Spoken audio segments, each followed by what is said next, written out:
সূরাতুল আহজাবের ৪৫ এবং ৪৬ নম্বর আয়াত আমি তেলাওয়াত করেছি, যেখানে আল্লাহ তাআলা বিশ্বনবীর ৫টি বৈশিষ্ট্যের কথা বলেছেন। কয়টি? সবাই বলুন আওয়াজ করে, কয়টি?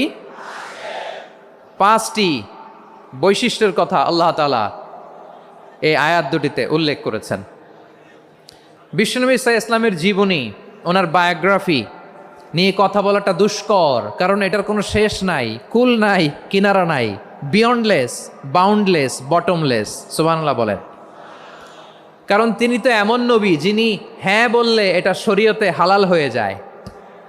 নবীর মুখ দিয়ে যদি বেরোয় হ্যাঁ, নাম, ইয়েস, তাহলে এটা হালাল। ঠিক কিনা বলেন?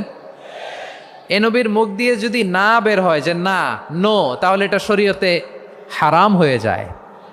কেমন নবী আমরা পেয়েছি, যিনি হ্যাঁ বললে হালাল, না বললে হারাম, যিনি সাব্বাবা, এই আঙ্গুলি উপরের দিকে উঁচু করলে চাঁদ ভেঙে 2 টুকরা হয়ে যায়, যে নবী জমিন থেকে পা উঁচু করলে আল্লাহর আরশে মেরাজে চলে যায়, এমন নবীর উম্মত আমরা হয়েছি। যে নবীকে বাদ দিলে কোরআন বোঝা যায় না, কারণ এ নবীর উপরই কোরআন নাজিল করেছে কে?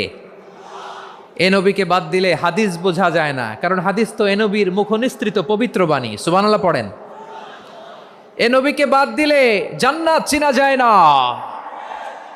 কারণ জান্নাত তিনি চাক্ষুষ দেখে এসে আমাদেরকে মেরাজ শেষে বর্ণনা করে শুনিয়েছেন। এ নবীকে বাদ দিলে জাহান্নাম চেনা যায় না, এ নবীকে বাদ দিলে আমার রবকে চেনা যায় না। ঠিক কিনা বলেন?